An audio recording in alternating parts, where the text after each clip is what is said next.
I've always been the kind of person who prefers the woods to the city. I like the quiet, the kind of quiet that feels thick, the space, the smell of pine, the way your thoughts echo back at you louder than normal. It's not for everyone, but for me, it's therapy. Back in 2017, I was living in Missoula, Montana. Pretty chill town, college crowd, good beer. But what I loved most was how close it was to actual wilderness. You drive 20, 30 minutes and you're surrounded by nothing but trees, mountains, and dirt roads that don't even show up on GPS. That summer, work was getting to me. I was doing construction, remodeling houses, long hours, constant noise. So I took a solo weekend trip, just me, my old Tacoma, and a spot I remembered out near Lolo National Forest. I'd camped there once before with buddies. Nothing official, not a marked site or anything, but someone had made a crude fire ring and it was flat enough for a tent. No hikers, no rangers, no one.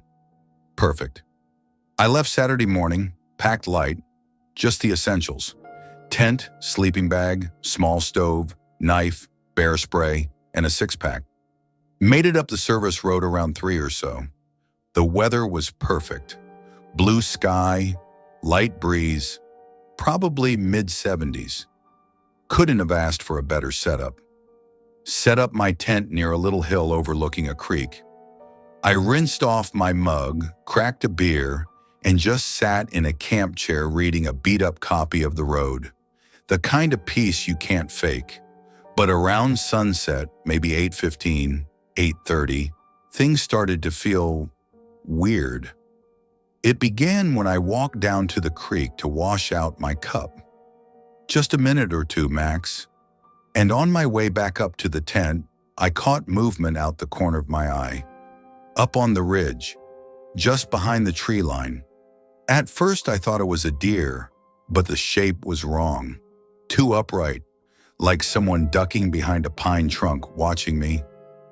I froze, waited, stared up the ridge, but nothing moved. I brushed it off, maybe just shadows or a trick of the light through the trees. Still, it got under my skin. That kind of moment sticks with you out there.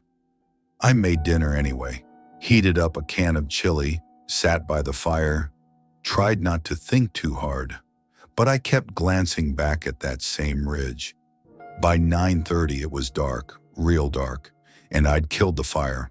I crawled into my tent, got out my phone, no service of course, and just scrolled through old photos to pass the time. That's when I heard it. Crunch. Not an animal, not wind.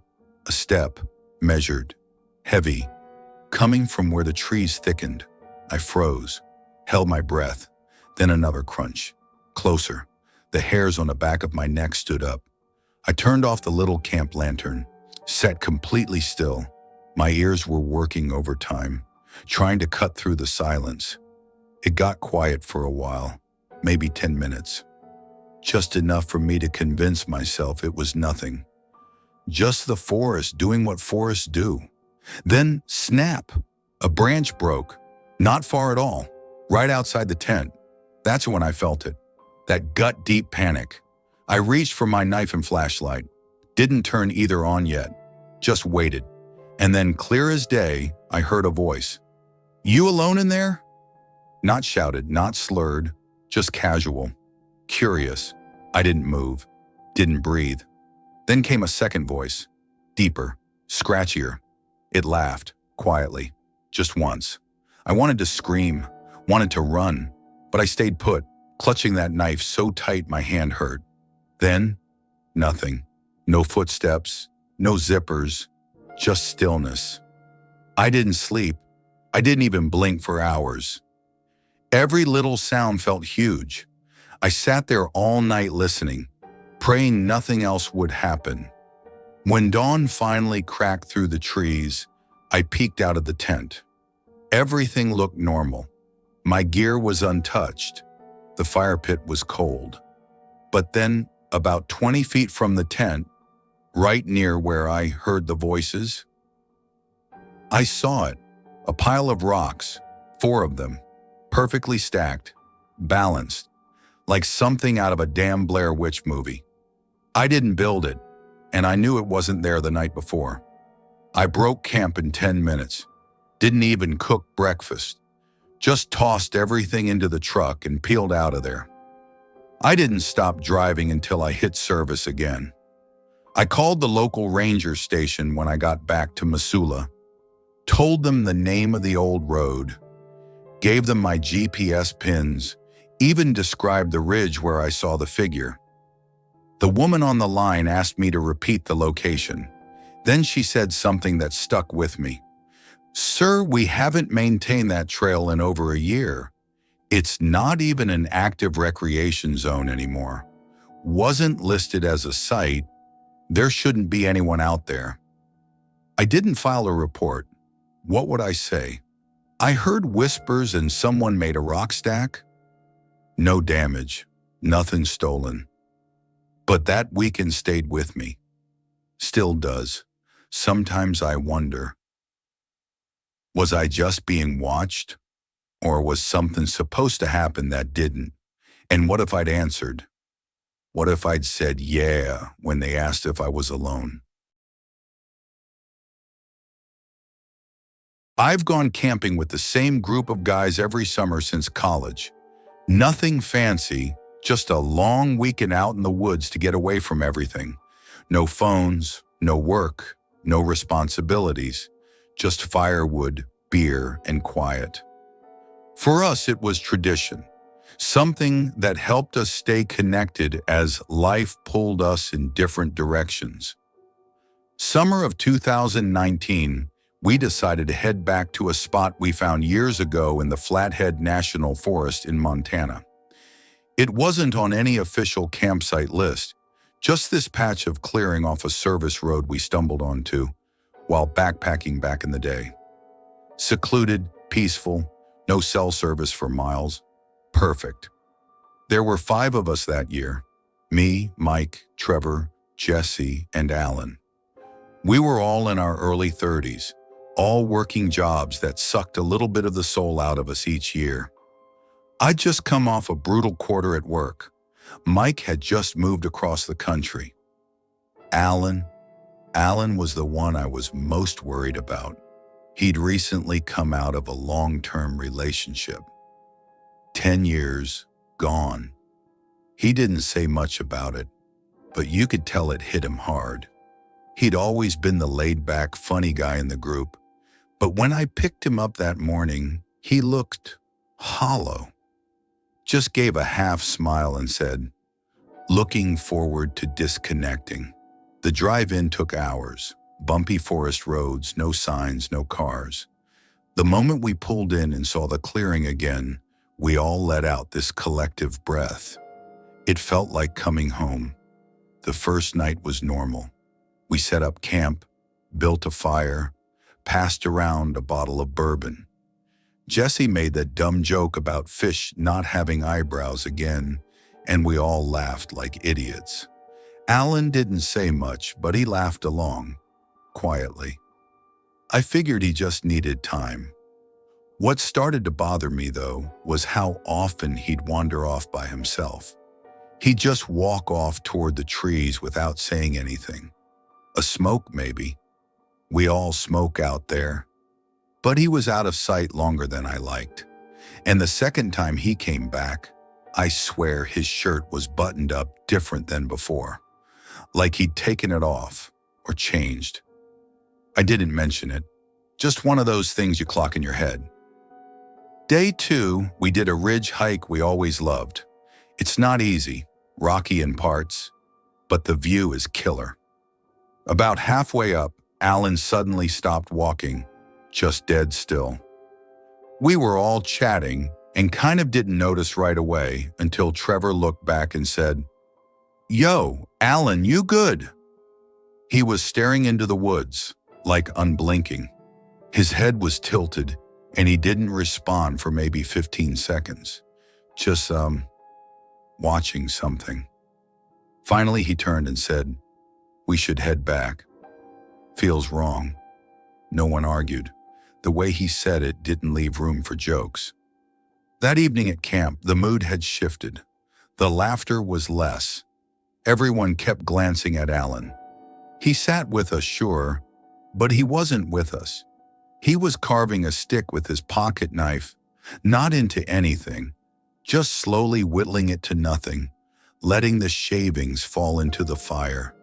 He barely touched his food, just sipped water and kept looking around like he was expecting something. "I'm just tired," he muttered, when I asked if he was feeling okay.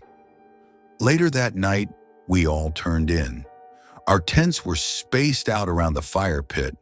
Nothing crazy, maybe 20 feet apart. I remember laying down and hearing the forest. Not quiet exactly, but too still. No crickets, no owls. Like the whole woods had taken a breath and held it. At about 3 a.m., I woke up to this crunching noise. Gravel, footsteps, not constant, more like pacing, back and forth. Then it stopped. Right outside my tent. I sat up. My heart was pounding. I waited, heard breathing, shallow, steady, like someone standing just inches away. I whispered, "Mike?" but got nothing. Then I heard the faintest sound, like knees bending, someone crouching right next to the tent wall. I held my breath. Then, laughter, not loud, not amused, just dry. A single chuckle, close enough to feel. Then footsteps again, walking away. In the morning, we all compared notes. Mike swore he heard walking between the tents too. Jesse was pale. It was Alan. I saw him standing just outside his tent, staring, didn't move. Alan was already by the fire boiling water, didn't react to what we said, just gave a small shrug. Didn't sleep much, just thinking. The rest of the day felt off. No one really talked. Trevor kept looking at the tree line. Jesse didn't leave camp at all. Alan wandered again. At one point, I watched him from a distance, just standing with his head tilted toward the sky, not moving. That night, we turned in early. I was too wired to sleep, so I stayed up reading in my tent with my headlamp. And that's when I heard it. The zipper, not mine. Somewhere in the dark, maybe a tent or two down, very slowly, like someone opening it an inch at a time. Then silence, then breathing, close, then a whisper. I don't think they'd notice right away. I didn't move. My heart was hammering. I sat frozen for hours. In the morning, Alan was gone. We searched, called out, circled the camp. About 200 yards into the trees, we found him, sitting against a tree, eyes closed. When he opened them, they looked different. Not scared, not tired, just blank. "I think I need to go," he said, calm as anything. We didn't argue. Packed up early, whole ride back, no one spoke. Alan stared out the window, didn't even say goodbye when we dropped him off. We never saw him again. He deleted everything, socials, old numbers. His family says he's alive, but wants to be left alone.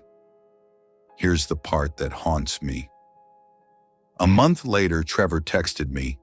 He found this little handmade figure at the bottom of his backpack. Twigs, some string. Looked like a crude little doll. I laughed it off, then checked my own pack.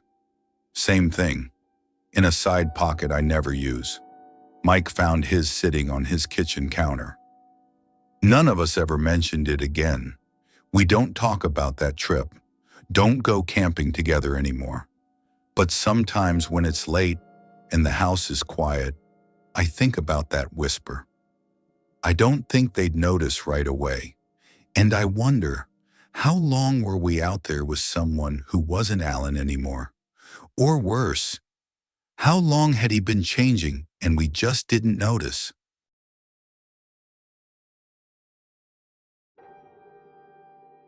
I grew up camping with my dad. We'd hit the Smoky Mountains almost every summer when I was a kid. I always saw the outdoors as peaceful, even comforting.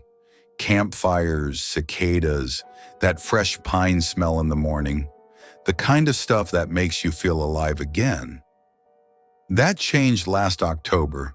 A buddy of mine, Josh, invited me on a weekend trip up in Tennessee near Tellico Plains. He had found this old unofficial campsite while off-roading a few months back. Said it was peaceful, remote, no other hikers. Just a short hike in from a service road and totally off the map. That should have been the first red flag. We left on a Friday afternoon, packed light, just the essentials: tents, sleeping bags, some food, beer, and the cooler. I threw in a small hatchet and a flashlight with extra batteries. I remember Josh saying, "Dude, you don't need all that. We're not going that far off the grid." He was wrong. The drive-in was typical for this kind of trip. Long stretches of empty highway, gas stations that looked like they hadn't been updated since the early 90s. 2 pumps, a dusty Coke machine out front, maybe one flickering light in the parking lot. I didn't think anything of it at the time, but looking back, everything had that quiet, in the middle of nowhere kind of feel. Like the world had already forgotten the place we were headed. By the time we reached the gravel turnoff, it was almost 5 o'clock. The sun was sinking behind the hills, casting that long amber light through the treetops. Beautiful, in a way that kind of makes your skin prickle. Josh wasn't lying. The trail to the site barely existed. It looked like a game trail at most, something deer had stomped down, not humans. We hiked maybe half a mile, slipping through brush and over roots until we reached the clearing. And yeah, it was perfect. Flat ground, some rocks piled into a fire pit, trees all around so thick they practically made a wall. But the silence, not peaceful silent, not nature silent. I mean nothing. No birds, no insects, not even a breeze. Just still. It should have felt serene. But the second I stepped into that clearing, I felt like something was watching me. Not a specific someone, just a pressure, like the trees were holding their breath. Still, we brushed it off, set up camp. I pitched my tent close to Josh's, and we cracked open a couple beers while the fire got going. The light faded fast. I remember checking my phone and realizing I didn't have even a single bar of service. No surprise, really, but something about the combination, the isolation, the dead quiet. It started to bug me. It was just past 8:30 when it hit full dark. Around 9:45, Josh stood up and said he was going to go take a leak. I stayed by the fire, poking at the coals with a stick, just listening to the crackle. That's when I heard it. A crunch in the woods. Just a single step at first, then another. Not like an animal. No rustle, no scatter. This was slow, rhythmic, steady. I figured it was Josh messing around, so I called out, "Yo, you get lost already?" No answer. Then maybe 10 seconds later. From the other side of the clearing, I heard the same crunching sound. Not running, not charging, just moving.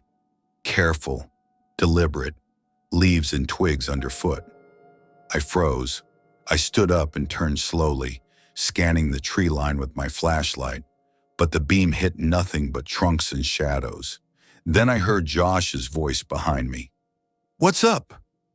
I spun. He was walking up from the opposite direction of the sound. "You hear that?" I asked. He shook his head, but I could tell he was tense. He kept glancing toward the trees like he was trying to convince himself it was nothing. We sat back down, had another beer, tried to laugh it off, but that fire felt a little too small after that. We called it a night around 11:30, crawled into our tents. I lay there for a while, staring up at the ceiling, listening to the woods, or again, the lack of them. There was no sound at all, just my breathing. The fire had died down to red embers. And then, snap, clear as day. A twig broke, 20 feet from my tent. I froze. Then another snap, closer this time, like footsteps, approaching. I slowly reached for my flashlight, turned it on. The light caught nothing but trees, but the sound stopped immediately, like someone knew they'd been made. I whispered, "Josh?" No response. Then I heard his tent unzip. He crawled out and flicked his light on. I did the same. We both stood there, looking into the woods. No talking, just scanning. And then we saw it. A figure, still, just barely visible between the trees. It wasn't moving. No flashlight, no reflection, just a silhouette. Pale face maybe. I couldn't tell.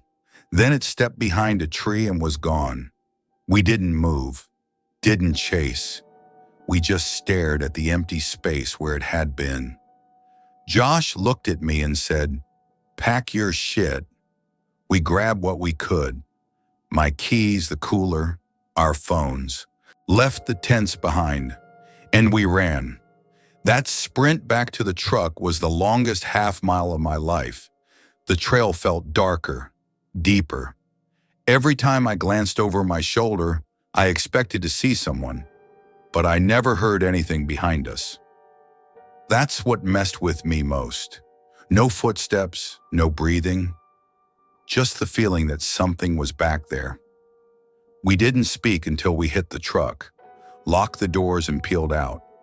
When we finally reached Signal, about 15 minutes down the road, I called the Monroe County Sheriff, told them everything. They sent a deputy to meet us the next morning, and we let him back. The tents were still there, but the fire pit had been messed with, like someone had kicked through it or dug in it with their hands. And on the stump where I'd been sitting the night before, someone had carved a message into the wood. 4 words, all caps. "You're not invited." There were no tracks, no gear, nothing else disturbed. The deputy looked around, shrugged, and said it was probably just some local nut job trying to scare people away from their favorite spot. Maybe someone lives out here and doesn't like campers. But I've been camping since I was 6 years old. I've heard coyotes howl, seen black bears in the distance.